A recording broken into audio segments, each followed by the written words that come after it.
Click, we're going to delve deep into the world of branding and uncover the true essence of building a remarkable brand. My guest today is Laura Hulleman. And together, we're going to delve into that and reveal the common challenges faced by entrepreneurs and businesses when it comes to creating a powerful brand experience. See, there's more words there. Powerful and experience versus, oh, I have a brand. Welcome to the show, Laura. Thank you for being here today. I am super excited to be here, Christine. Thanks for having me. So let's get right into this about brand. And first, let's just a short explanation of what is brand. And then I'd like to know what you're seeing as some of the common mistakes that Yeah. entrepreneurs are making. Yeah. Thanks for starting with the definition, because I think that is probably one of the biggest mistakes is that as entrepreneurs, right, we got into business to be a coach, to sell our skincare, to whatever it is we do. We didn't take marketing classes and understand all about business from behind the scenes and understand branding. So, in terms of branding, most entrepreneurs and some designers and brand professionals will tell you that your brand is basically your colors, your fonts, your logo, maybe some values that kind of describe how you interact and what's important to you, and some pictures to remind you of those. There you go. There's your brand. But in all reality, our brand is our client's experience of us. So, our brand is how our clients already see us and experience us from the first point of contact, whether that's on social or a podcast like this, or we're speaking in a group, whatever it is. They meet us in some way, all the way through working with us, all the way through their client experience. They develop an opinion about us. And that's their perception. That's our brand. Our brand is who we are. And what we do in branding and marketing is we try and manufacture, we capture that essence of who we are in business, and then we distribute that with our fonts, our color, our logo, our content, the words we say, the way we attract our clients, and we bring that forward into the world. So that's the first mistake people make, is thinking that it's just like, I picked some colors, I picked a font, here it is. As you were explaining all that, it's coming to me that it seems like it's more than just the visual sense. Mm-hmm. That we have to develop our potential clients' other senses about us. Is Yeah. that a Yeah, lot? absolutely.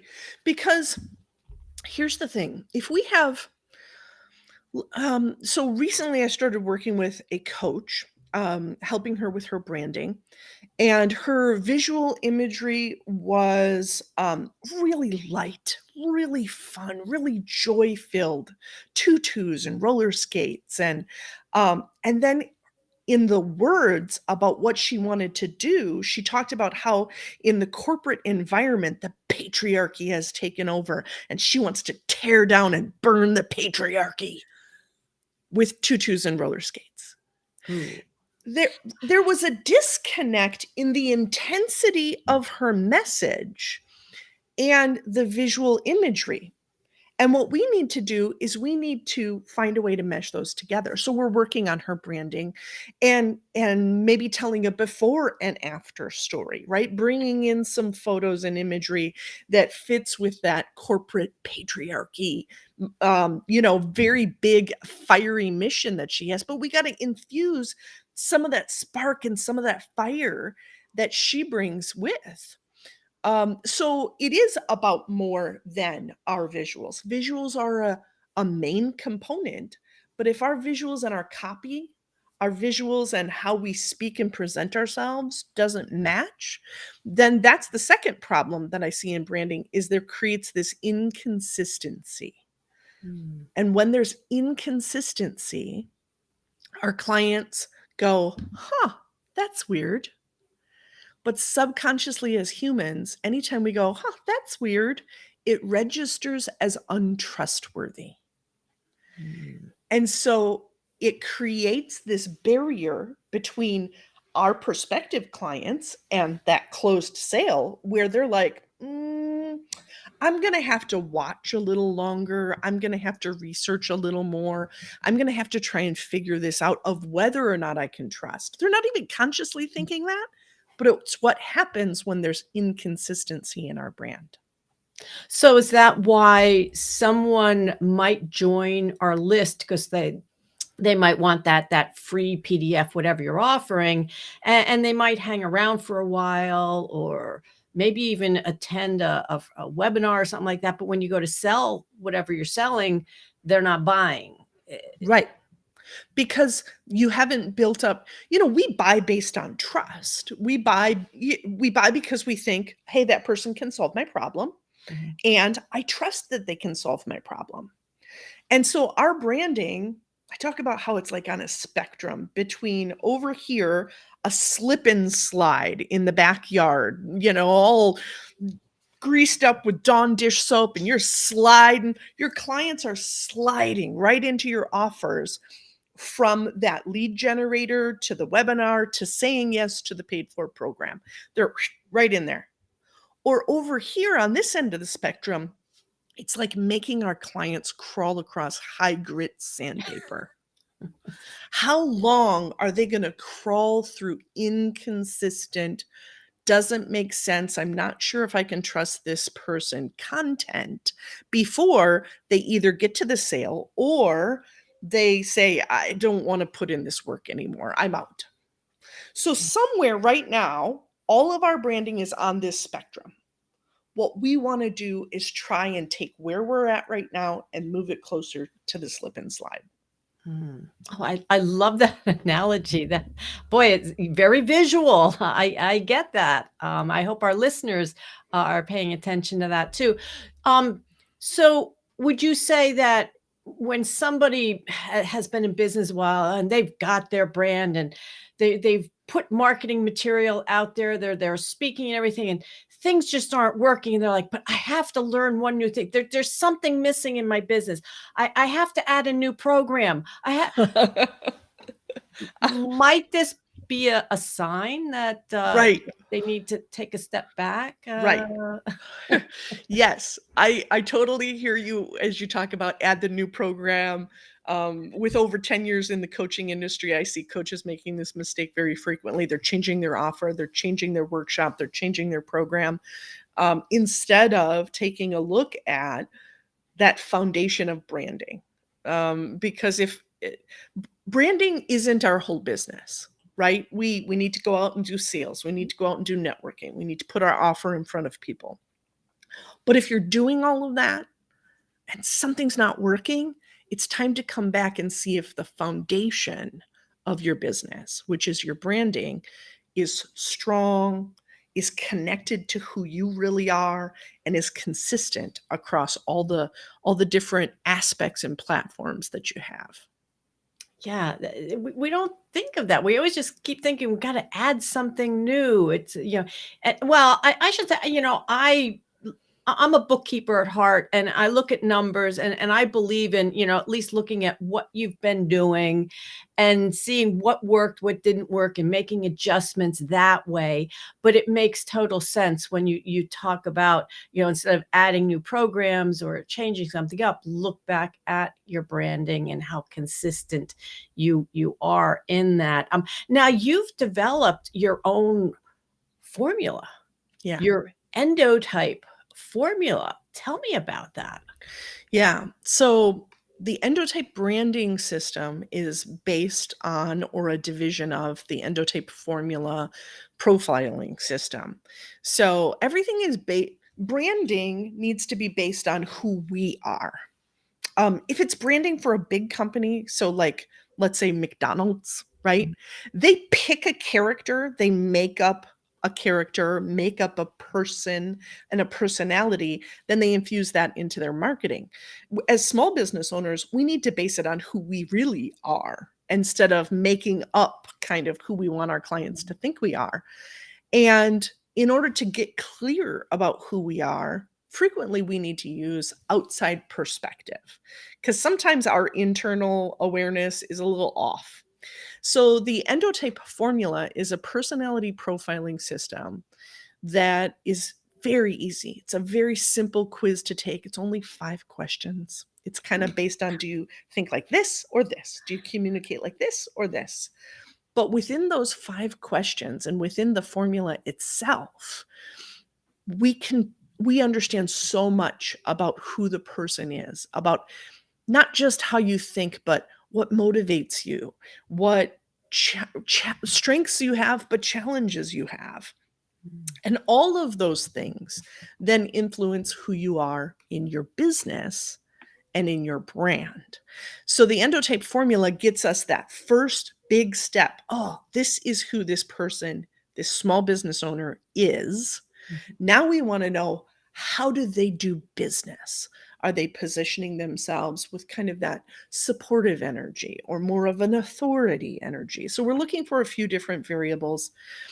But with our system, any of our Endotype branding licensed professionals can have them take the quiz, ask a few key questions, and show a small business owner on the first call their brand personality. And the business owner's like, yeah, that's me. Then from there, we personalize based on the individual, their stories, their mission, and their business. So we can move very quickly through the branding process without losing any of the dialed in personalization or creativity that comes along with branding. So that's good to know. Yeah, that it's a quick process. But so if our listener is a do-it-yourselfer Mm, solopreneur, um, we've all been there. As you start out, you have to do it. What are some things they can be looking at to have a consistent brand? yeah. So we've made the Endotype branding system for the DIYers because that's where I came from. And so what we create for them is kind of a comprehensive brand activation formula. But if they're not even ready to do that yet, which I understand, what I encourage people to do is to at least look for consistency. They may not know how to base their colors, their fonts, their pictures on who they naturally are, but open up your social media and open up your website and put them side by side on the same screen on your computer, right? And start looking visually at the colors that you're using. Is there consistency there? Look at how you've written your text or you've outsourced the writing of your text on your website and look at what you're posting in your social media. Is there consistency there? Or is this talking about burning down the patriarchy and over here we're talking about, supporting people?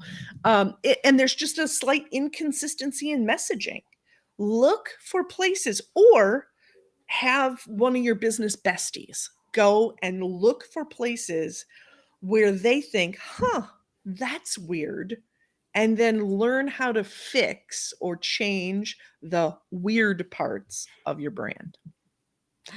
Very good point. I talk to so many solopreneurs, and a lot of businesses are duct taped together. Yep. Even with technology, because you start out and, oh, I'm going to just be in this area, and then you expand, and like you say, put your website side by side with a social media page, because all too often we're adding things one at a time here and there, but not taking a look at what we already have. Yep. So that is a very good point to make, to like really take a look at everything together and stop duct taping it together. Yeah. Yeah, it's okay to outsource, but it's the best way to outsource is with a plan, which is what we call our brand activation formula, right? It's like a branding plan. So you can take it to your outsourcing people. You can have your teenager design your website, but you say, make it look like this. You can have somebody help you write copy, but you go, make it sound like this. Because you want it, because otherwise it ends up being what I call a Franken brand, right? Everything's just kind of different parts all stitched together, and it becomes this marketing monster instead of that quick path for clients to reach out to us. Oh, I like that Frankenbrand. Yeah. Well, Laura, this has been a great conversation. I mean, so much good information. Do you have something you'd like to share with our audience? Yeah, I would love to be able to have them. There's 2 steps that they can take. The first step is they can take the quiz. 5 minutes, 5 questions. I think they'll be very surprised at what they learn about themselves, because it's that outside reflection for them to be able to start seeing themselves as their clients see them. So they can do that right off my website. And if they're interested in kind of having somebody take a look at their website, social media, just look for those weird points. I would be happy to offer that to your clients and your listeners. They can book a call with me right again off my website to reach out to me. What they need to do is go to Endotype Formula, so ENDOTYPE formula.com/branding. And if they go right to that branding site, they're going to see up at the top a spot they can take the quiz, and then in the content where they can book a call. Well, that sounds like a great offer, Laura. Thank you for that. I do have one last question for you. Yeah. And this is about you and your business. And when you think back to all the years since you've started your own business, is there something that comes to mind that has truly made it click for you in your business? Something you learned? Maybe it's a piece of technology you just can't live without. What comes to mind for you? I think for me, the biggest lesson that I learned that has moved the needle on my business is to do it my way. And so instead of buying the courses, the programs, or maybe purchasing the courses, the programs where other people will teach you tools or how to utilize their system, but then going back and filtering it through my way, which generally for me works best if I'm journaling on it. Does this work for me? How does this work for me? What parts can I apply? Because if I try and become a copy, even of a very successful business owner, it's only ever just a copy, and it's not authentically the business that I love. Very good point. Thank you so much, Laura, for being my guest today on Make It Click. I'm super happy to be here. Thanks again, Christine.